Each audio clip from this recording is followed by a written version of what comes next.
Okay, I think we can start. What do you think? It's okay, right? I think it's fine. Let's start. Okay, thank you everyone for being here today in our first ENLIGHTEN webinar. So I am Cristina Ramos, I'm project manager at 80. We are the communication partner of ENLIGHTEN, and we will give you an introduction of the project today. So I'll be starting to share my screen. 1 second, sorry.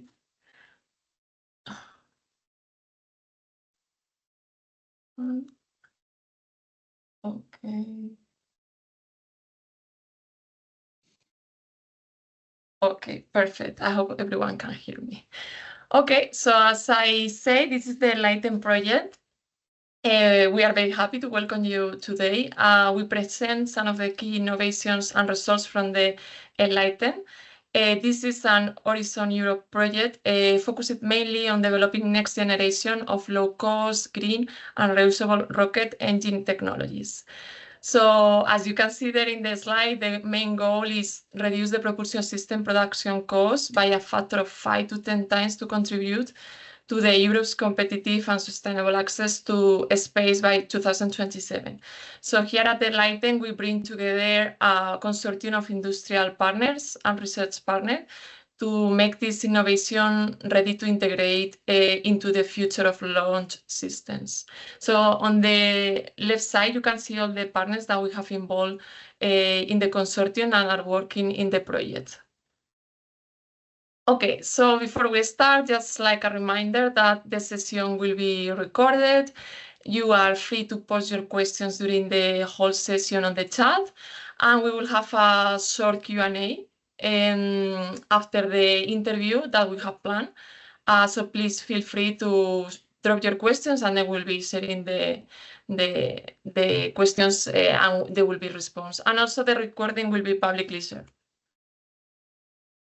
And I want to give you a short overview of the agenda before I hand over to my colleague Loïc. So in today's session, we will start with a first part. It's an ENLIGHTEN overview about the key technologies. And this is going to be presented by Loïc Debeugny from ArianeGroup. This is the partner leader of ENLIGHTEN. In this part, we will cover goals, expected impact, and timeline. And of course, please, have your questions on mine, and then you drop it on the chat, and then afterwards we will respond. Then after that, we go through a closer look of the maturation of additive manufacturing process for propulsion components. This is covered by Min from Fraunhofer. So I'll be happy to introduce you to him later. This part of the presentation will be around 10 minutes, and then we go through the core of the webinar, which is going to be like an interview to Min. That will be more like about questions in detail that moderated by Loïc, and also in case you have any questions, as I mentioned, you are free to ask them. So at the moment, I hand over to you, Loïc. So whenever you want, you can start. Okay, thank you, Cristina. Thank you very much, and welcome to all to this webinar. I will briefly present you the goal of ENLIGHTEN project, and then we will focus this webinar in the presentation of additive manufacturing activities. So briefly, the goal, as Cristina said, is to pave the way for new technology for hydrogen high thrust engine around 3 pillars. So we speak about 3 main technologies. The first one will be the development and the integration of new generation low-cost liquid propulsion system, like laser ignition system, electrical valves, single element nozzle extension, or multifunctional main lines. A second pillar of the technology is the development of large-scale additive manufacturing processes for engine application. And then the third one is related to artificial intelligence and machine learning in order to have a better operability of our engine, an improved test management, and to prepare the reusability of such kind of engine. But in order to speed up the development of this new technology in parallel to the maturation plan of each one, the project is preparing a breadboard engine in order to be fire tested in 2026 to accelerate the validation, the maturation of the different technology in the real environment. So I will present you the main technologies developed in the project. So we start with the laser ignition system. So the multiplexing laser ignition system is a system that allows to ignite several combustion chambers in order to drastically reduce the cost of ignition system by distribution one laser head into several combustion chambers. When we use only one main engine with one main combustion chamber and one gas generator, or even when we use multi-engine base. So the challenge is to master the laser transmission from the laser head into the combustion chamber and the operation under extreme condition, as we can imagine in engine in rocket engine.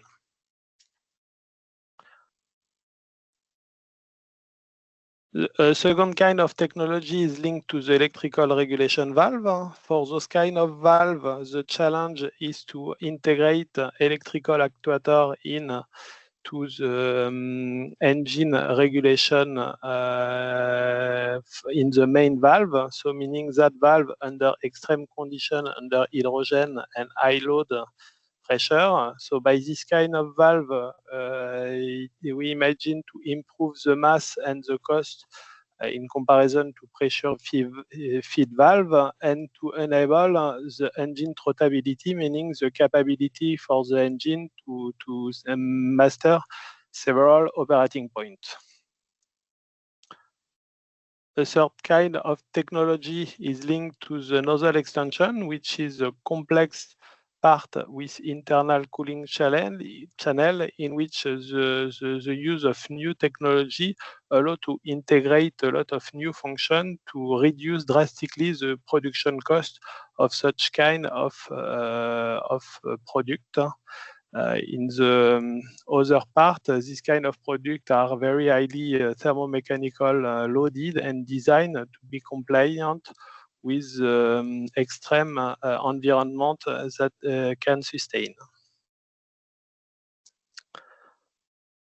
The fourth subsystem technology developed is high pressure multifunctional line. We speak about hydrogen compatible component under highly loaded integration loads, and we speak about the integration of several new subsystems such like braided bellows instead of cardan, or mass flow rate sensor component in the inner part of the engine in order to prepare to improve the regulation of hydrogen engines. So this fourth kind of technology are the first pillar where we are developing in this project new subsystem for hydrogen high thrust engine. The second pillar is related to the artificial intelligence in order to improve the health monitoring system of engine by integrating algorithm allowing to detect some default in different class of signal we may have in the engine, such like startup or steady state, electrical signal, or even during test and in the first part of the ignition with external data such as acoustic sensors or video sensors. All of these data are gathered and worked around software in order to be able to improve the fault detection, and after to be integrated in a dedicated hardware, an electronic cord in order to prepare the use of this kind of model to improve the monitoring of such kind of engine. So the stake is the high quality of result, and that allows us to prepare different use case for reusability of engine. The third pillar, I will not go through for ENLIGHTEN because I will give the floor to Min Uko from Fraunhofer, who will present all the activity performed in the scope of additive manufacturing. But at the end, all of this technology will be integrated into a breadboard. So it means an engine demo platform in order to be tested in real condition, in order to speed up the development of this kind of the different technology. So this engine demo platform is a key enabler to speed up the maturation of all the technology investigated in ENLIGHTEN, and even more because of this platform will embark as well as several development performed in the scope of ESA project, for example, with a new hydrogen turbopump or a new hydrogen combustion chamber developed by ESA.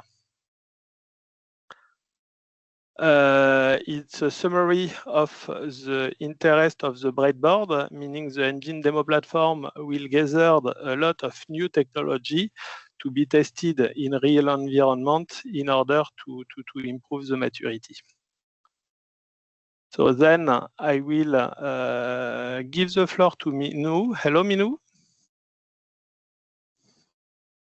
Hello, Loïc. Thank you for the introduction. So I will also share my presentation now. Okay. So as first of all, hello, welcome to the webinar, everyone. My name is Minu Ko, and I'm working at Fraunhofer Institute for Laser Technology in Aachen, and as head of group additive manufacturing and repair, laser material deposition. And within the project ENLIGHTEN, which is an EU-funded project, I'm also coordinating work package 2, maturation of extended additive manufacturing technologies. And as Loïc explained in the introductory slides, this project is consisting of several pillars. So it's not only about additive manufacturing, but also the development of propulsion systems, AI, utilization of AI and machine learning, and then merging everything together into the engine demo. And in this webinar, I am showing you a small insight into work package 2, or the pillar maturation of additive manufacturing technologies for space components. When I talk about, so there are a lot of additive manufacturing technologies available in Project ENLIGHTEN. We are specifically looking into 2 kinds of those technologies. One is the laser powder bed fusion, LPBF. This is also commonly known as the classical 3D printing technology for metals. And this powder-based principle, as you can see on the image left. So first a small layer of powder, metal powder is coated, and then the scanner system is moving the laser on a 2D geometry on the layer and melting locally. And when you repeat this every time on each layer, then you have a very, you can print metallic components. And by this process principle, you can actually print also very complex geometries. However, it's also known as quite challenging to scale, and that's one target we wanted to tackle here in the ENLIGHTEN project. And the other process is called directed energy deposition, laser-based directed energy deposition. In this case, it's powder. That's why we use the acronym DEDLP. And this is actually a process tool-based process. So this is also a reason why it can be used and utilized for repair application and modification processes. And this is quite known for, let's say moderate to high productive processes, and also additive manufacturing of relatively simple geometries. This is how the process are looking like. So on the left, you see the typical powder bed principle, where the laser is scanned on the 2D contours on each layer, while on the right side, the tool-based process, the processing object is moving around and depositing a weld bead. And you can do this also in one layer for coatings or stacking it up, like in this case, for modification and repair purposes. So, and this is the work package 2 structure of ENLIGHTEN. So in the powder bed technology, we are specifically targeting 2 kinds of LPBF processes. One is the large scale process by using a special gantry type system and doing some process demonstration for big demonstrators. The other one is a relatively new technology, which is a multi-material LPBF system, developed and also invented by the Fraunhofer IGCV. So other Fraunhofer colleagues are also part of the ENLIGHTEN. And the other process technology is then the DED or LMD technology, where with this tool-based process principle. So just a quick overview about the targeted LPBF technologies. I already hinted in the process principle slides that one challenge of the LPBF system is the scalability of the process, since it's powder bed principle. And at Fraunhofer ILT, there's a gantry-based system was developed, like you can see here on this on the video.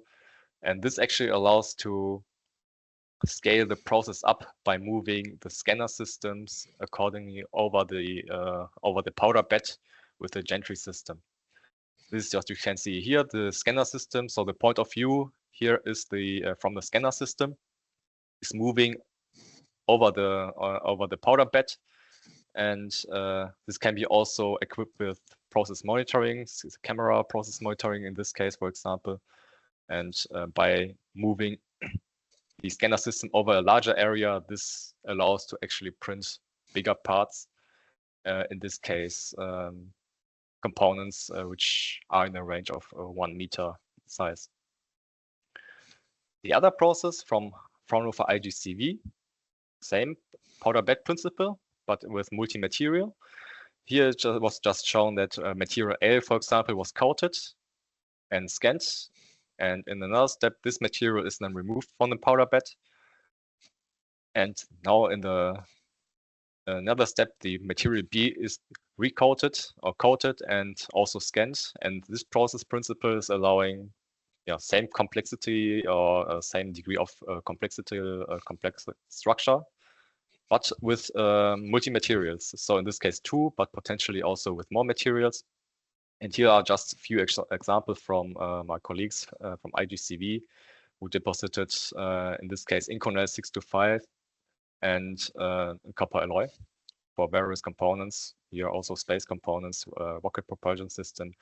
And this is one example of an electrical motor. And in ENLIGHTEN, these process technologies are being maturated by developing and also manufacturing demonstrators. You can see here a quick overview. So on the left and the middle picture, you see actually large scale, so big size components, one a turbo pump from the company Additive, who's also using the ILT system, just in an industrial, on a developed industrial machine. As you can see, quite unique for PBF systems, since it's exceeding 0.5 meter of build size. And here we are also targeting nearly the 1 meter size. And here on the right side, it's also quite a new or unique material combination of Inconel 718 and also titanium 664, which has also its very unique process challenges. If you have any questions, feel free to ask or contact me after the webinar. The other technology, maturation of DED processes, we are targeting also several demonstrators. These are just excerpts, 2 excerpts. One is the exhaust line, and the other one also the rocket nozzle extension, also quite complex regarding build size and also process development. The exhaust line is also has geometry or dimension of 0.5 meter in the diameter and also in height. And this nozzle extension is reaching or exceeding actually 1 meter in build size. And that's also quite a hint of the DED process that is quite good to scale up. Just a little side note, these are not the exact dimensions. I cannot disclose the exact dimension because of confidentiality reasons, but it's just showing the order of magnitude of the components we are actually targeting. Here's a process development step example from Iripa Laser, who's also part of the project. So they are approaching with contour or geometrical based process development and targeting different sections of the demonstrator. And after successful development of each section, each geometrical feature, it was combined into one final demonstrator process, as you can see here on the right side. And also just hinting, relatively complex components and also quite a big build size. And also quite a good example of one advantage of the DD process, that you can first print, for example, like a base component, or use also a base component and then additively modify or add geometrical feature like it was proceeded in here in this example. So first I had to build this cone, let's say, and then edit those sidewalls on a second step.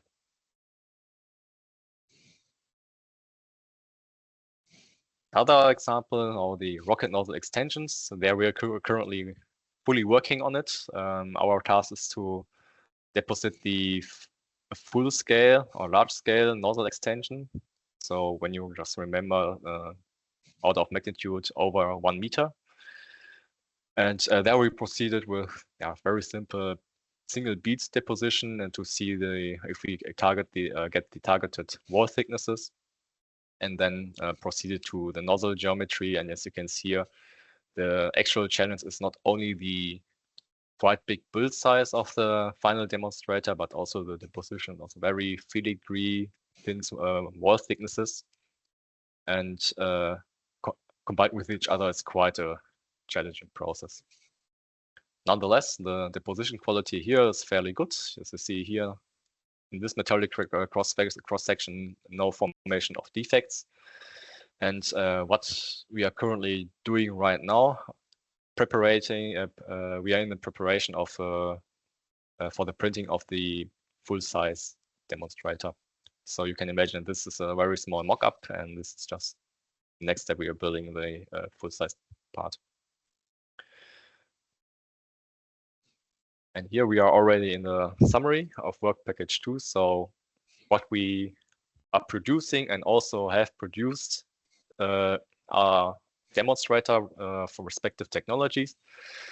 Quite big demonstrators with both the LPBF technology and also the DED technology. For the LPBF, it was shown that this centralized system was quite capable of depositing and manufacturing also big part components with the powder bed principle, and also the first feasibility of, let's say, space component relevant components was demonstrated with the multi-material PBF technology, which is relatively new compared to the conventional PBF process. In DED, it's because of the process principle, we knew, okay, it's easy to scale up, so bigger sizes are doable. But we also show that this can be combined with quite small wall thicknesses, which were rather known for the PBF technology. And combination with this, we can also, for example, print rocket nozzles. Of course, we need to demonstrate it first in the next phase. Thank you for your attentions. If there are any questions from the audience or from Loïc, I'm happy to answer. Okay, thank you, Min-Woo. So maybe I propose to start with, there is a short question is in the chat. I read the question, is there scope for LMD wire for large scale structure? So, sorry. So the question, I think, is with regard to the LMD wire technologies, so and the interest for the large structure. So first of all, yeah, yes, I let you answer. So not within ENLIGHTEN or ENLIGHTEN ED, not within this project, but there's actually a scope, also not for Fraunhofer ILT, but also we see a general development of large-scale structures with wire LND. And we are also, and I think Fraunhofer ILT is not the only one who is targeting bigger build sizes for both wire and powder, but we are also trying to get the same results and build sizes with the wire technology. It's a bit more challenging because it's the powder process is contactless and is a bit more robust, and not only a bit far robust compared to the wire, but yeah, with proper process development, especially process sensoring systems, it's should be also feasible to scale up wire processes. Thank you. I think that answers for the first question, and complete with my question is an additive manufacturing technology on all what you have presented specifically better. Will one substitute to the other one, or all can live in parallel in the future? What will your view? Good question. So seeing the results and the overview of the achieved results, I would say generally you cannot say one process is specifically better than the other, or one process can actually substitute the other process, because both processes, LPBF and DED, are quite different in each regards, and have its own advantages and its disadvantages.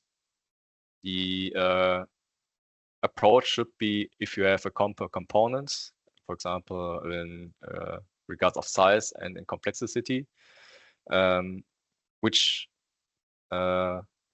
process should be then used based on which process is capable of the process. And the key factor or the key results of the results right now is PBF is still let's say unbeatable regarding the feasibility of geometrical complexity, but the build size will still be one major challenge. So the machines we are using right now are one of the biggest at the world available, and one of the very few available here in Europe. And getting even bigger build sizes is quite hard to challenge because this powder bed principle is still very hard to scale up. However, if you have not so complex geometries, not so complex components, but exceed in very high build sizes, then the DED technology is the way to go because of the scalability and also because of the higher productivity. Okay, thank you, Min-Woo. I understand that the size is one of the limits between the different process. But specifically speaking, there is other kind of limit for each processes, or is the same kind of application we can reach except of the side for this different technology? So in regards of the limitation of each process, yeah, PBF, definitely the size. If you need bigger components, then bigger machines is required, and because of this process principle, the scalability, it will get exponentially more expensive to size it up. One limitation might be also, of course, the material processability for both processes. So for each process needs to be thorough process development and validation, and of course not all materials can be processed. And another limitation of the DED especially we are targeting right now rotational symmetric components, which is very easy to handle regarding warpage. But once you exceed this rotational symmetry, for example, and have more geometrical feature on it, then it will be extremely hard to develop for that's why this, the tool accessibility of the DED will still also remain a limitation of the process, because you cannot target the specific geometric complexity you can achieve with the LPBF process.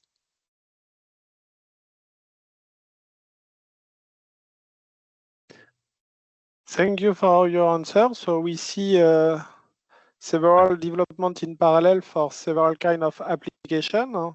So have you some hints about the TRL, so the technology readiness, TRL technology readiness level we estimate for each application, and what is the goal you have in the different application? So within ENLIGHTEN and ENLIGHTEN ED, it was also targeted to reach TRL6, so demonstration in or having a prototype in an application environment. And with closing, or with the current point of view, we have demonstrated it in laboratory, or we demonstrated the manufacturing capability in the laboratory scale, which would mean it's around TRL4. And I think from right now, the threshold is very low to approach and step over to TRL5 and test and validate those prototypes in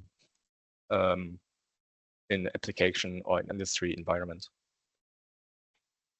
There's also a question from the chat. What material has been used for the rocket nozzle extension? That's Incona 625. So in most cases, or most of the demonstration are those nickel-based super alloys.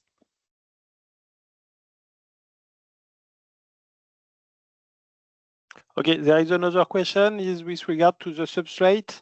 They look like thick rings. The reason is for the control, the deformation, the distortion during the printing, or for thermal management, or what is the sense to have a kind of thick rings for the building? Also, good question. You're correct. The PBF inlet manifold was printed on a quite heavy and big thick substrate plate. The main reason was the warpage, or to counteract deformation. And for this, such a big plate was required. Thermal management would be also beneficial for to have, let's say, such a big substrate plate. But the main reason was to counteract the deformation. Also, you have to consider these are very long processes, so the heat energy can accumulate quite a lot during those processes. So we expected warpages, and there was also a small degree of it. And this was, let's say, my one main reason to counteract and mitigate this.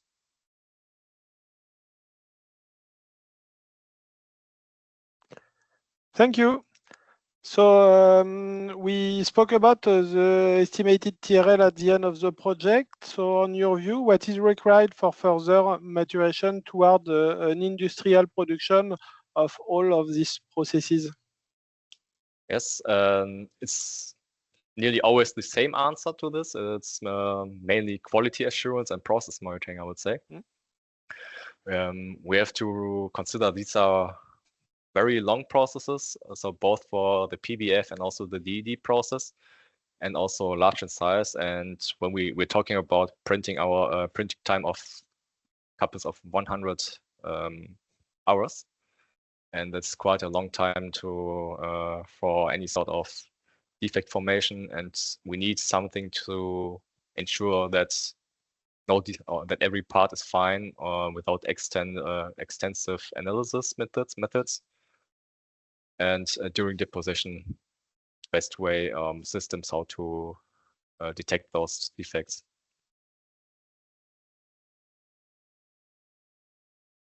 Okay, thank you.